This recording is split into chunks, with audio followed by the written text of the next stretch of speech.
Los Notables, con Sabrina Nardi y Oscar Cecchini. Hernán, ¿somos los argentinos antisemitas?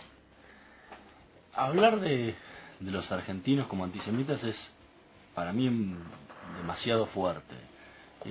Es como hablar de si el ejército es antisemita o si la armada es antisemita. Ni el ejército ni la armada es antisemita. En tal caso pueden serlo sus miembros. Las instituciones y los países no son, uno no los puede catalogar por algo. Ahora, hay momentos en la historia argentina donde el antisemitismo se ha tornado más virulento, más violento, y hay momentos en los que se reduce, o hay momentos en los que vira, desde lo ideológico a lo material. Uno va encontrando épocas donde tiene constantemente profanaciones de cementerios, donde hay ataques personales, donde hay bombas y atentados, donde las cosas se empiezan a dar, o como pasaba, por ejemplo, en la época de la dictadura, en los centros clandestinos de detención, los niveles de tortura que había, y ahora lo que venía hablando en mi libro, lo que pasó también con los soldados judíos en Malvinas. O sea, ese tipo de cuestiones se van dando en cada momento. Pero si uno pregunta si hoy en día hay un gran nivel de antisemitismo en la Argentina, para mí no. O sea, puede haber casos, puede haber hechos, pero no es una cuestión que sea generalizada, y la comunidad judía en la Argentina vive en paz y tranquilidad sin problemas. O sea, yo no creo que Argentina sea un país antisemita para nada.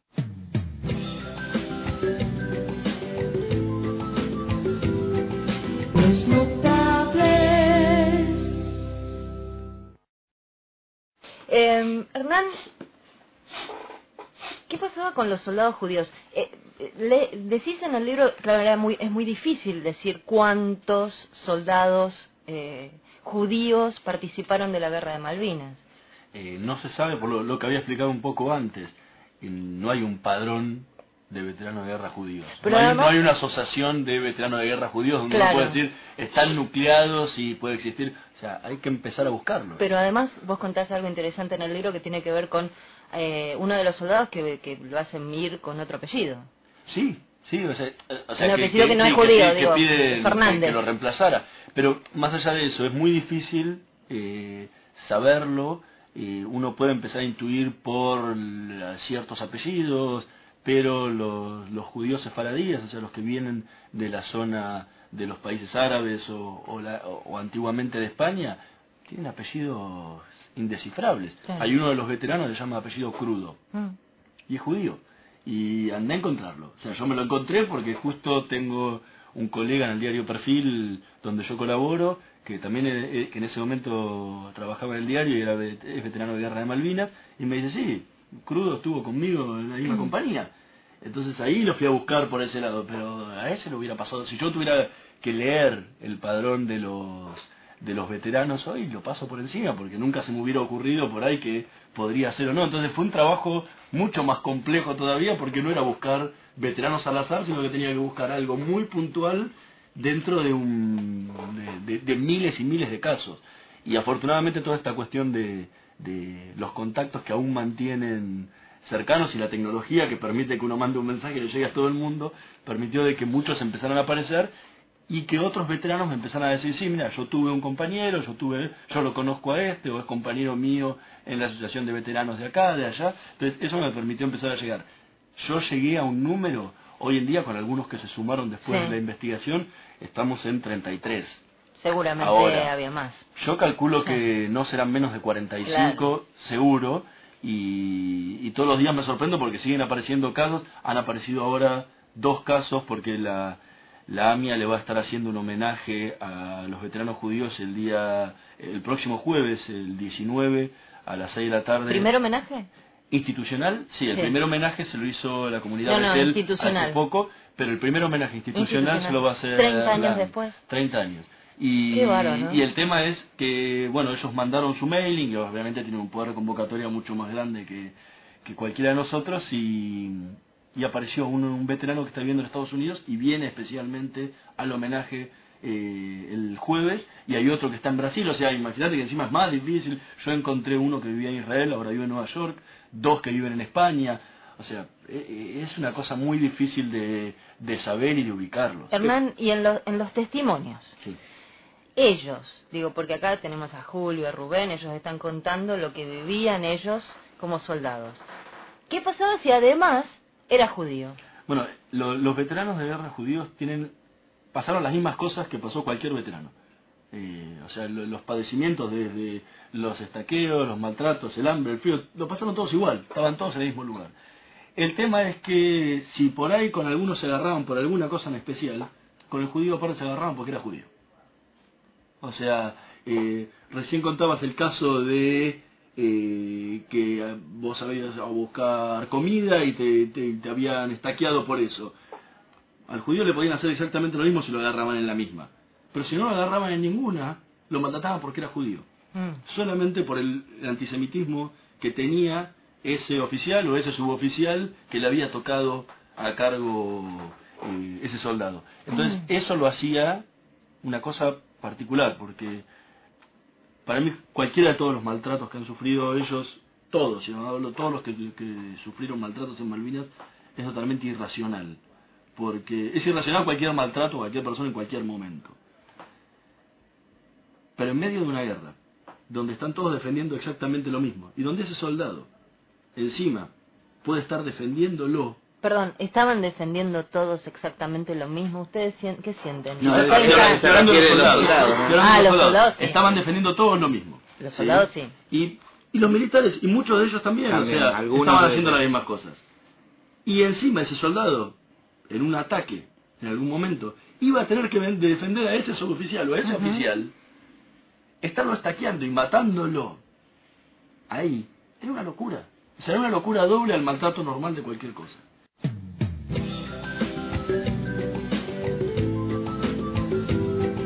Los notables. Hernán, ¿qué pasó con los rabinos? Es una historia interesante porque es raro escribir un libro sobre un fracaso.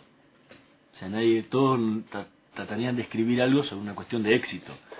Pero la historia de los rabinos es una historia de fracaso, porque jamás pudieron llegar a Malvinas, aunque los habían enviado para ir a Malvinas. Pero es a la vez una historia de éxito. ¿Por qué es una historia de éxito? Porque es la primera y única vez en la historia argentina donde un religioso de una fe diferente a la católica pudo prestar asistencia espiritual en las Fuerzas Armadas. Jamás en la historia se había dado antes y hasta el día de hoy nunca se volvió a repetir. Y no hablo de la religión judía, hablo de cualquiera. Sí, cualquier otra religión que no sea la católica. Que te guste nombrar, claro, le corren las mismas de la ley. La única que tiene acceso oficial y permitido a las Fuerzas Armadas es la religión católica a través del obispado castrense, que se va abriendo, que su última escala son los capellanes castrenses, que están en cada una de los regimientos. Esto se dio en Malvinas. Se dio en Malvinas con un gobierno acusado no solo de las violaciones a los derechos humanos, sino de antisemitismo en los centros clandestinos de detención. Internacionalmente estaba denunciado así. Esto se da en ese momento, lo que lo hace más increíble y más contradictorio aún, porque cualquiera hubiera pensado se dio en un gobierno democrático o se dio en un gobierno que apoya mucho más los derechos humanos. No, esto se dio en un gobierno militar con graves denuncias de antisemitismo.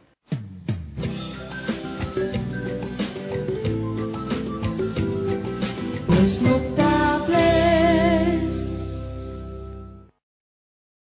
Rubén Rada, excombatiente de Malvinas, presidente de la Federación Santafesina de Veteranos de Guerra de Malvinas.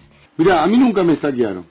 Yo soy presidente de la Federación Santafesina y tenía la obligación, porque les creo a mis compañeros lo que ocurrió. Todos sabemos el verdudeo y yo lo sintetizo en algo. Yo no fui con San Martín en la guerra ni con Belgrano. Todo lo que pasó en el continente, en la más de las peores dictaduras que pidió este pueblo, no iba a pasar lo mismo. Tenían la misma escuela. Y te digo más, el fusil mío era clase 58 y yo había nacido en el 62. ¿Sabés por qué yo no tenía un fusil nuevo? Porque estaba en Nicaragua a favor de los contras, y si no, que venga algún general y que lo cuente a ver si estoy equivocado. Hay un montón de documentos. Mirá, hay algo, fíjate vos, el mismo poder que estaba en la isla fue el que lo llevó a ellos a hacer gobierno. Y hoy, esto hace años que lo venimos hablando, hoy Inglaterra le dice Videla, devolvernos la plata. Entonces, vos te das cuenta de lo que fue la guerra de Malvinas, es un complejo, y yo entiendo ese afán patriótico y todo, pero viste, me quedo con San Martín y Belgrano, generales, y menos mal que no están porque a ustedes les sacaba la cabeza todo, pero ese es el ejército del pueblo, el de San Martín y Belgrano. Lo demás es un partido político, se llama militar, que llega a la mano, y hace un desastre económico, y ni hablemos de vidas, con 30.000 desaparecidos y todo lo que hicieron, el robo de bebé, entonces yo me fui con eso a la guerra.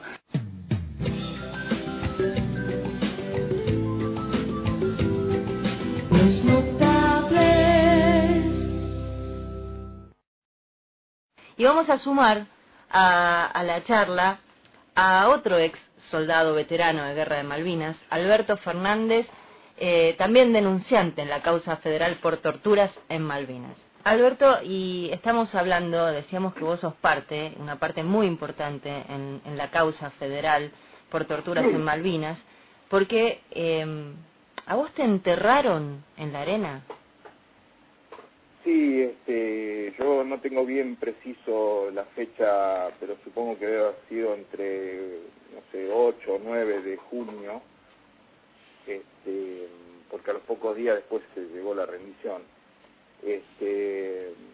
Bueno, ya no aguantábamos más, es decir, en Malvinas no solamente hubo un solo enemigo, que era el inglés, sino que, bueno, el clima fue impiadoso y muy hostil, y eso jugó muy en contra nuestro, y si a eso le agregamos también algún oficial que no estaba tampoco, digamos, a la altura de las circunstancias, bueno, hizo que recibiéramos un castigo cuando, por ejemplo, teníamos necesidad de comer, y bueno, yo fui a sacar un paquete de masitas con un tarro también con dulce de leche, porque veíamos que había eso, estaba en mi posición en el faro, había un pequeño almacén de cosas de comestibles, y bueno, me encuentra un oficial, y bueno, y ahí, bueno, a mí se me vino todo el mundo abajo, porque digo yo, bueno, uno estaba necesitado de eso, y bueno, cuando me encontró me obligó a sacar, digamos, me sacó la pistola, el fusil, todo, y me apuntó con su arma en la cabeza, y bueno, me dijo que ya va a ver el merecido que voy a tener al día siguiente, y que estaba mal lo que había hecho, que estaba loco, que cómo voy a hacer eso, y bueno, me dijo un montón de cosas más, y bueno, y eso me dejó mal, porque hasta la mañana siguiente yo pensaba un montón de cosas, digo, ¿qué hice? Si uno cae, ¿viste? Pero bueno, se te pasan mil cosas por la cabeza, y yo, bueno, yo cometí el error, sí, está bien, pero bueno, no estábamos preparados para eso, para soportar todo eso, y bueno, a las 8 o 9 de la mañana me vine a buscar a la posición. Yo no había dormido nada porque realmente estaba muy mal, y bueno, me dice, tome una pala, me hizo tomar la pala, y me llevó a la playa, entre el mar y las trincheras, unos 20 metros de las playas, y me hizo cavar un pozo, y bueno, obviamente que no tenía más que lo puesto, nada más. Y bueno, estuve allí, digamos, hasta el cuello, me hizo cavar ese pozo en la arena, de 1,5 metros más o menos, y bueno, y ahí quedé. Me dijo, bueno, si ve algún desembarco, tírele con las piedras que tiene acá a mano, y bueno, y ya verá por qué hizo eso. Así que lamentablemente nunca lo entendí, realmente yo ahí, ese fue un quiebre para mí, porque yo ahí ya no fui el mismo soldado, y me sentía muy culpable, Y para mí... Perdón, un segundo. ¿Vos te sentías culpable? Claro, porque yo sentí que había cometido un error, porque, a ver, en las cartas que recibíamos decían que nos mandaban comida, que nos mandaban ropa, chocolate. Sí, chocolate hemos recibido, incluso yo tengo y las guardo como muy queridas, las cosas, los envoltorios de chocolate, porque lo manda una persona y nos deseaba suerte, estamos con ustedes.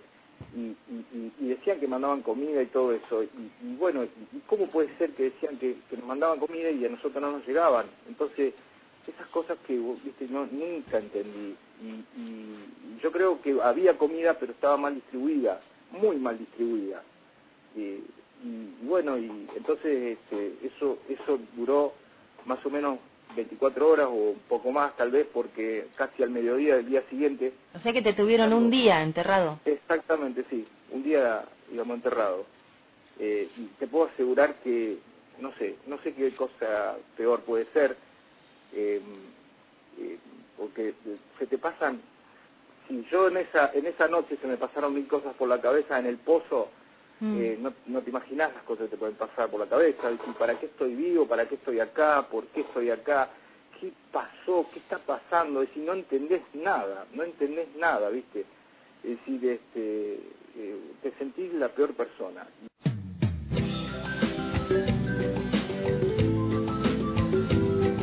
Los notables.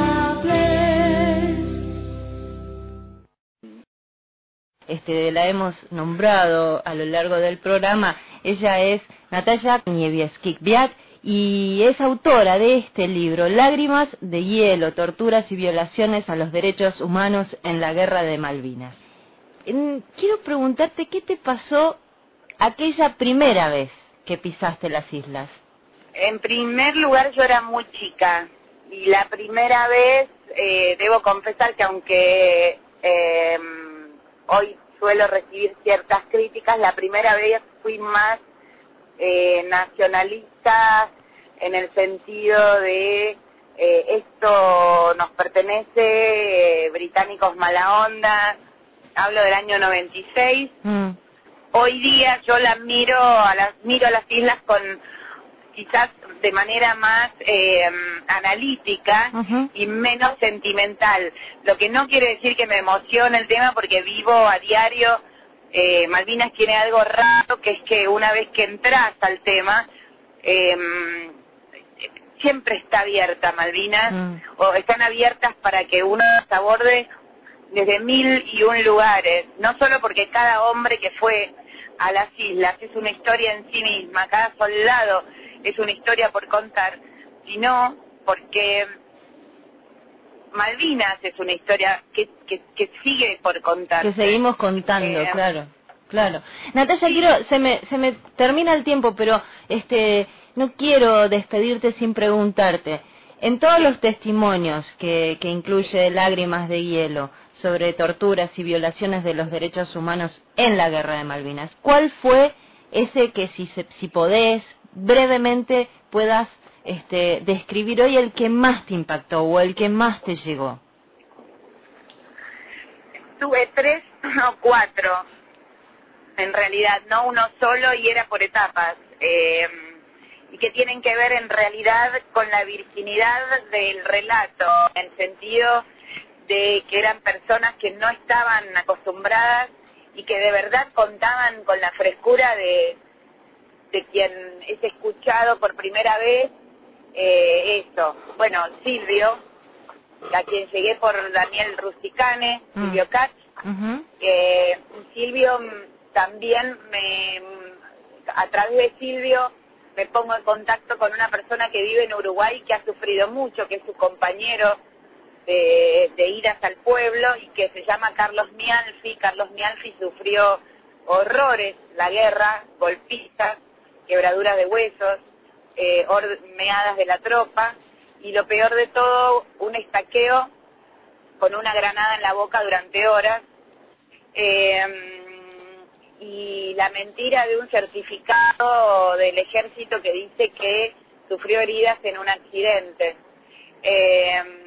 Carlos es una persona que ha estado bien después de la guerra, por eso está bueno siempre que lo escucho Edgardo Esteban que dice que la guerra no terminó, ni el 2 de abril, y yo creo que tampoco el 14 de junio, sino que empieza otra guerra, que es una guerra que durante muchos años la siguen ganando, pero dentro de la Argentina algunas voces, que son aquellas que se impusieron, y los cómplices de la democracia que tenían miedo de seguir hablando o de iniciar algo que desestructurara el orden establecido por los militares en aquel momento y posteriormente. Pero para hacértela breve, el testimonio cuando fui a Rosario de Alberto Fernández me mató, me hizo muy mal por la manera en que él vergonzosamente todavía seguía pensando que había cometido un acto antiético, amoral, tomando un paquete de gasolina. Hoy lo dijo, hoy en su relato él habló de que se preguntaba qué había hecho, que sentía culpa. No, ya no llegué a escuchar eso. Sí, hoy lo dijo. Pero... Y también un testimonio de un muchacho en Chaco, Walter Acuña, que nunca había hablado con un solo periodista y que además de estas historias, yo no sé si conviene, o sea, no está bien que lo cuente, pero hay historias de intentos de suicidio detrás de algunos que no están en el libro o que todavía no lo han contado, pero de verdad, intentos de suicidio abortados por una esposa, por un compañero, por muchas cosas, y te das cuenta que para muchos soldados fueron los centros de excombatientes y sus colegas sus únicos espacios de contención.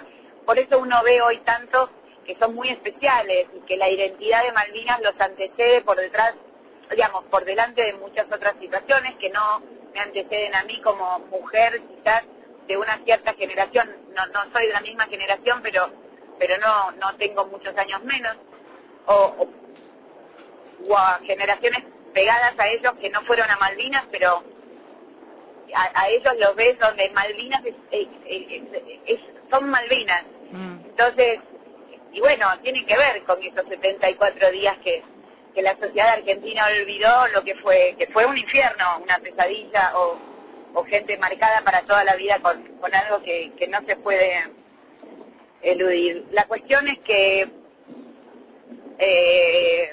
Rito Portillo, la familia de Rito Portillo, un soldado que muere bajo el fuego, que son gente muy sencilla y muy humilde en Corrientes, y que la familia recibió un certificado de muerto en combate cuando en realidad sus compañeros dicen que murió por propia tropa. Ese muchacho, cuando su familia me cuenta la última vez que se despidió porque volvía al servicio militar y no tuvo posibilidades ni de un llamado telefónico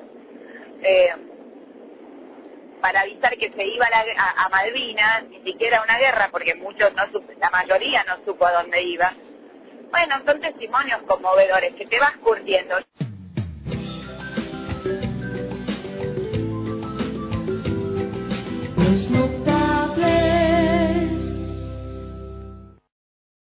Ahora estamos comunicados con uno de los testimonios más fuertes que tiene el libro de Hernán, y hace un ratito se aludía a él, y es Silvio Katz. Silvio, ¿cómo estás? Y gracias por esta participación.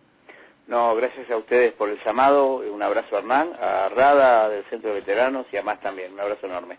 Un abrazo, loco, y fuerza. Vamos, gracias, vamos. Gracias. Contanos cómo fue tu historia. Mirá, yo estaba haciendo el servicio militar en el Regimiento 3 de Tablada, un lugar donde ya era castigado por ser judío. El 2 de abril nos enteramos de la partida hacia la guerra. Salimos del regimiento el día 9, llegando el 11 de abril.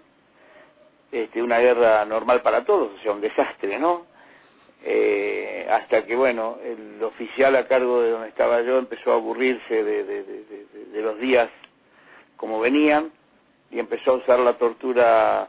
O sea, lo que era castigo antes sistemáticamente, tanto en el regimiento como en Malvinas, lo agrandó y lo llevó al grado de tortura y más que nada la psicológica. Yo siempre cuento que no hubo día que no me levanten con el vamos judío de mierda, o judío cagón, o bueno, o judío otra cosa, ¿no? Durante los 60 y pico días que estuve en la guerra. Y luego, bueno, fui víctima de las peores bajezas a las que él pudo obligarme a hacer. Como por ejemplo... Por ejemplo, bueno, él tenía entre las torturas preferidas para todos, o sea, no es que solamente torturó judíos. La tortura preferida de él era hacernos poner las manos y los pies en el agua congelada, en agua, imagínate, clima de 20 grados bajo cero, cómo estaría el agua. Bueno, a mí, por ser judío, me dejaba 5 o 10 minutos más que los demás, o me hacía meter la cabeza dentro del pozo, ¿no? Y yo leí en el libro, en tu testimonio, que está en el libro de Hernán, un tema con la comida también. Sí, tras que llegaba poca comida, donde estábamos nosotros en el frente, en una oportunidad, luego de estaquearme junto con un amigo, mi Alfi, convencido de que no era suficiente castigo, cuando me saca del estaqueamiento, me lleva a donde nosotros defecábamos, y en el pozo donde estaba todo lo que nosotros hacíamos, tiró la comida, o sea, puso el cilindro de comida, le pegó unos tiros para que explote y quede ahí, y poniéndome la pistola en la cabeza me obligó a comer de entre los desechos nuestros. Y qué contarte del estaqueamiento, que era, bueno, habrán hablado en el programa de estaqueamiento, que era ponernos entre 4 estacas, tipo Tupac Amaru. A mí, por ser judío, me agregaba a él hacerme orinar por mis compañeros. Que, imagínate un compañero mío que no lo hiciera, iba a ser obligado a ser estaqueado él. Así que era como que desgraciadamente lo tenían que hacer sí o sí. Silvio, lo saludan, ¿quieren decirle algo antes de que yo lo ¿Qué tal, Silvio? Julio Más te habla. ¿Qué tal, Julio? Encantadísimo de charlar con vos. Sí, lo mismo te digo. Che, te hago una preguntita. Tus compañeros, esos mismos que te orinaron, ¿te acompañan en la denuncia? Totalmente, mirá. O sea, ¿están como declarantes? Son como, claro, están como testigos en mi Bárbaro, causa. Bárbaro. Y también testifican porque ellos también han torturado.